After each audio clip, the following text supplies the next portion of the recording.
একটা অবাক করা হাদিস শোনায়। ফাতেমা এমন একজন বউ ছিলেন যিনি তার স্বামীর কাছে কোনো আবদারি করতেন না, কোনো কিছু চাইতেন না। তো একদিন স্বামী আসছে আলী, এসে বলছে, এই ফাতেমা, তুমি আমার কাছে কোনো কিছু চাও না কেন? কিচ্ছুই চাও না, আমি চাই তোমাকে দিতে, তুমি নিতেই চাও না।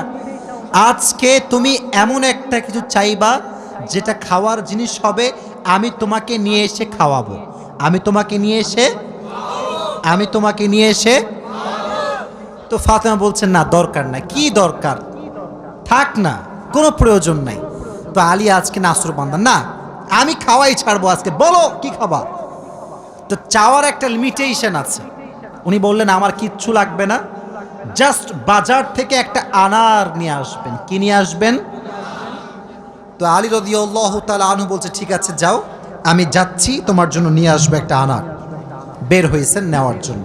এই মনোযোগ দিয়ে শুনবেন হাদিসটা, খুব মনোযোগ দিয়ে।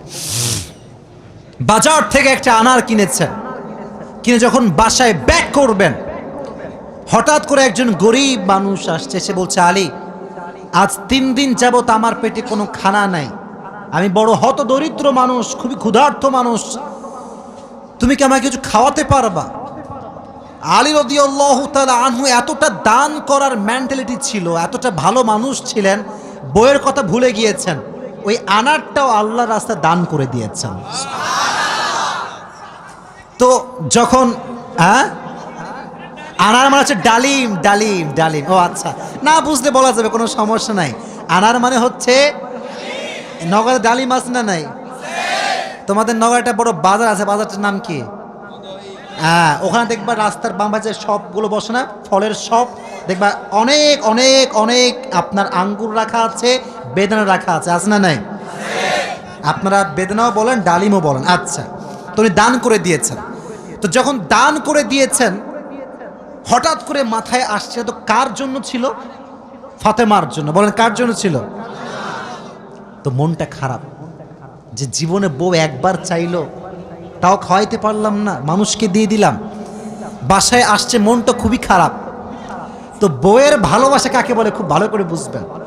আলী যখন গেটটা খুলেছে, ফাতেমা যখন আলীর চেহারার দিকে তাকাইছে, বলছে, আলী, নিশ্চিত তুমি আমার বেদনা, আমার ডালিম তুমি আল্লাহর রাস্তায় দান করে দিয়েছো। সুবহানাল্লাহ পড়ে। তো বলছে ফাতেমা, আসলেই তাই, আমি দান করে দিয়ে আসছি। তো বলছে, আলী, তুমি যদি আমার জিনিসকে আল্লাহর রাস্তায় দান করে খুশি হও, আমি ফাতেমা তাতেই খুশি হয়ে গেলাম। অবাক করা বিষয় দেখেন, হঠাৎ করে একজন মানুষ বাসার গেটে নক করেছে, এই কেউ কি আছে বাসায়? গেট খুলেছে, তো দেখছে গেটের বাইরে দাঁড়িয়ে আছে একজন সাহাবী, তার নাম হচ্ছে সালমান ফারসি। তার নাম কি? এদিকে পেছনে কিয়ামত হয়ে যাক, তোমরা আমার দিকে তাকাও। তার নাম কি? সালমান ফারসি। বলছে, কি হয়েছে আপনার, হঠাৎ করে আপনি আমাদের বাসায় আসছেন? বলছে, নবীজি তোমার জন্য 9টি আনার হাদিয়া পাঠিয়েছেন। আপনার সুবহানাল্লাহ পড়তে পারলেন না? কয়টি আনার? আরো জোরে। তো আলী বলছেন, নো, এটা আমার না, এটা আমার হতে পারে না। সালমান ফারসি বলছে, কেন? এটা তোমার জন্য পাঠিয়েছে। আলী বলছে, ভালো করে চেক করো, এটা আমার জন্য হতে পারে না। বলছে, কেন? বলছে, আল্লাহ তাআলা কোরআনে বলেছেন, মান জাআ বিল হাসানাতি ফালাহু আশরু আমসালিহা, যে আল্লাহর রাস্তায় একটা দিবে, আল্লাহ তারে 10 গুণ বাড়ায় দিবে। তাহলে আমার তো 9টা হবে না, আমার হবে কয়টা? তো সালমান ফারসি এই কথা শুনে আবার পকেটে হাত দিয়েছে, হাত দিয়ে আর একটা বের করেছে, বলছে, নবী তোমাকে 10টাই দিয়েছে, আমি জাস্ট পরীক্ষা করছিলাম। সুবহানাল্লাহ পড়ে। তো চাইলেও একটা ভালোবাসা লাগে, আর যে আল্লাহর রাস্তায় দান করে তার আরো বেশি বাড়ায় দেয়। একজন আওয়াজ দিয়ে বলেন, তিনি কে? আর একটা রেওয়ায়াত বলি, একদিন ফাতেমা রাদিয়াল্লাহু তাআলা আনহা সুতা বিক্রি করলেন। কি বিক্রি করলেন? সুতার দাম হচ্ছে 6 দিরহাম। কয় দিরহাম?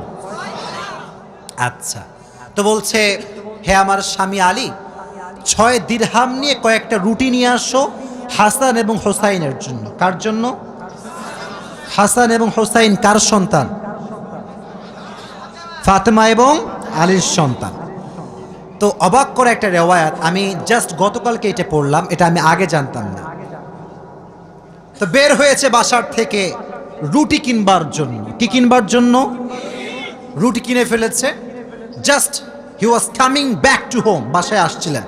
হঠাৎ করেই গরিব আসছে, অসহায় মানুষ। আলী, কিচ্ছু নাই পেটে খাওয়ার মতো, তুমি কিছু দিতে পারবা? আলীর মনোমাইন্ড এতটা বড় ছিল, যা কিনতে গিয়েছিল ফ্যামিলির জন্য ওইটাও আল্লাহ রাস্তায় দান করে দিয়েছে। জোরে সোরে পড়ুন সুবহানাল্লাহ। সন্তানের জন্য খাবার আপনি কিনেছেন, কিন্তু দান করে দিয়েছেন, কিন্তু ভেতরে একটা কষ্ট আছে না নাই? দেখো এই যুবকেরা, প্লিজ প্লিজ লাফালাফি করো না, এদিকে আমার দিকে একদম স্থির হয়ে থাকো, চুপচাপ স্থির থাকো। কারণ নওগাঁর মানুষ তো এরা অভদ্র ঘরের সন্তান, এরা সব ভদ্র ঘরের সন্তান, ঠিক না? চুপচাপ থাকেন। তো যখন ফিরে আসবেন, হঠাৎ করে একজন লোক আসছে, এসে বলছে, আলী তুমি কি এই উটটা কিনবা? উট? বলেন কি? তো আলী বলছে, না ভাই, টাকা পয়সা নাই, কেনার সম্ভব না। তো বলছে, তোমাকে আমি এইটা এখন দিচ্ছি, তোমার যখন বিক্রি করার সুযোগ হবে তখন বিক্রি করবা, তোমার লাভ তুমি রাখবা, আর আমারটা আমাকে দিলেই হবে। তো আলী বলছে, ঠিক আছে দাও। জাস্ট উটটা নিয়েছে, উট নিয়ে বাসায় ব্যাক করবে, আবার আরেকজন আসছে, বলছে, ভাই এর দাম কত নেবেন বলেন? বলছে, ভাই আপনি দাম বলেন। যে উটের দাম হোক 200 দিরহাম, ওই লোক আগেই বলছে, আমি এটাকে তোমার কাছ থেকে 300 দিরহাম দিয়ে ক্রয় করে নিব। নিয়ে নিয়েছে উট। তাহলে আগে ছিল মাত্র কয় দিরহাম, এখন তিনি কয় দিরহামের মালিক হয়ে গেলেন?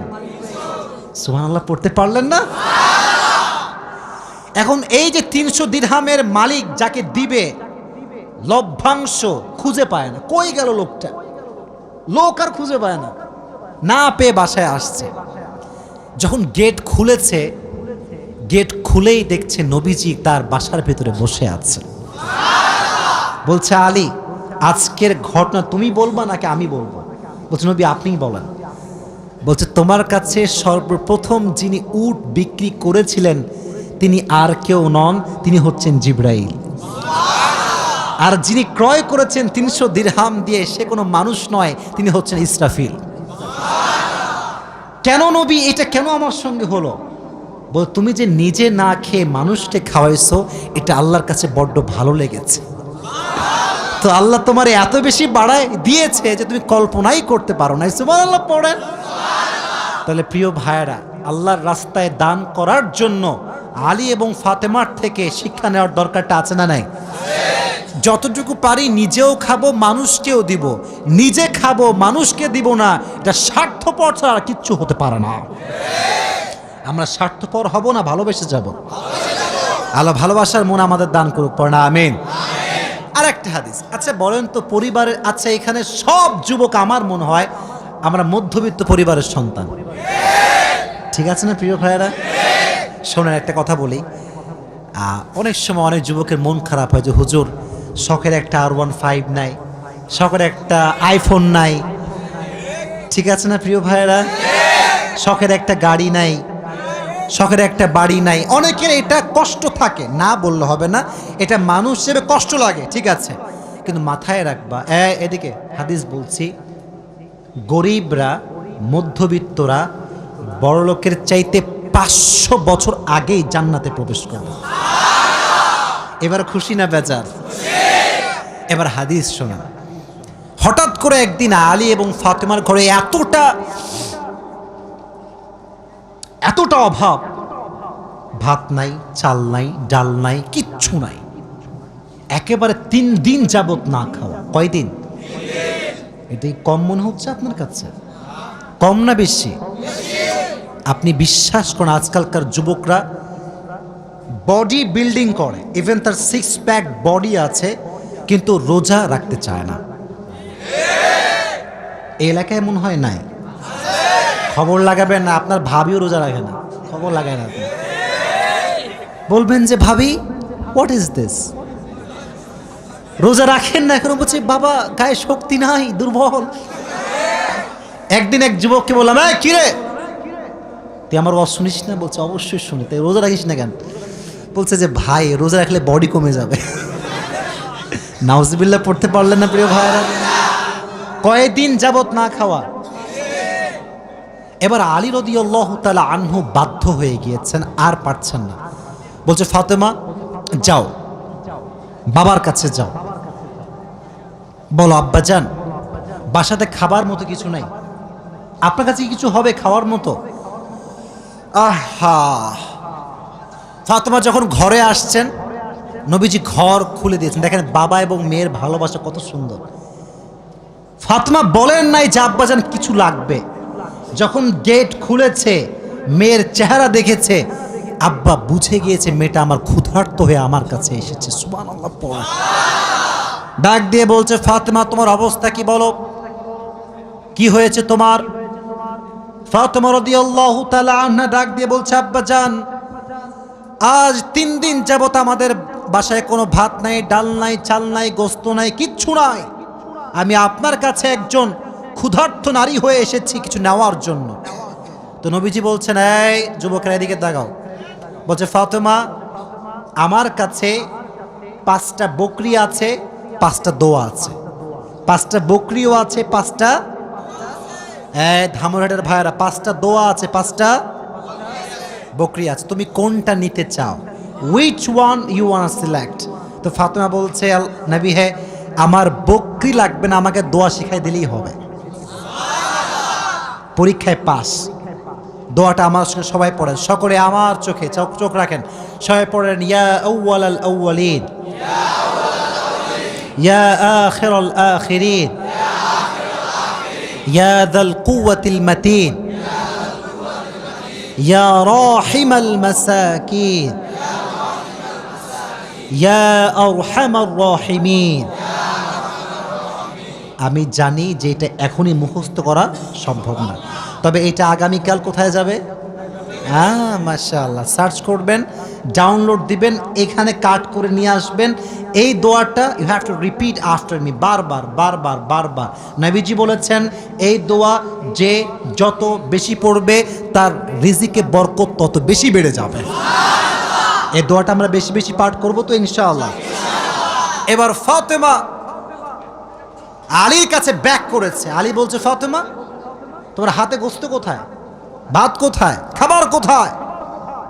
তোমার হাত তো খালি, কোথায় আমার খাবার? তুমি তো খালি হাতে ফিরে এসেছো। বলছে আলী আমার হাত খালি না, আমার হাত ভরপুর আছে। বলছে কিভাবে? বলতেছে যে যাহাবতু লিদ দুনিয়া ওয়া জিতু বিল আখিরা, আমি নবীর কাছে দুনিয়া চাওয়ার জন্য গিয়েছিলাম, নবী আমাকে আখিরাত দিয়ে ফিরাই দিয়েছে। আমি আখিরাত নিয়ে তোমার কাছে এসেছি। তো আলী এবার নিজেই আসছে। ডানের যুবকরা কিরে আমার দিকে তাকাও। এবার নিজে কে আসছে? আলী। পরে এবার কে আসছে? নবী হে অভাব, খাবার দাবার কিচ্ছু নাই। নবী এবার সংখ্যা বাড়ায় দিয়েছে। বলছে আমার কাছে 5000 বকরি আছে আর 5টা দোয়া আছে, তুমি কোনটা চাও? আলী বলছে নবী 5000 বকরি নয়, 5টা দোয়া হলেই চলবে। কতটা আল্লাহর উপরে ভরসা চিন্তা করেন। আমার মতো আপনার মতো মদন হইলে আগে বকরি দেন, তারপর দোয়া দেখা যায়। ঠিক কিনা যুবক ভাইরা বলো? শুধু এইটা, বিপদে পড়লে মানুষ সুদও খায়, ঘুষও দেয়। আল্লাহর উপরে ভরসা করে কিছু থামবে, দোয়া করবে, তাহাজ্জুদ পড়বে, এই সবর মানুষের মাঝে নাই। ঠিক কিনা যুবক ভাইরা বল? এজন্য আমাদের অভাব আসলে, দুঃখ আসলে আমরা ভরসা করব একজনকে। আওয়াজ দিয়ে বলেন তিনি কে? আপনারা মনে হয় বিরক্ত হয়ে গেছেন, আমি দোয়া করে দেবো, তাই না?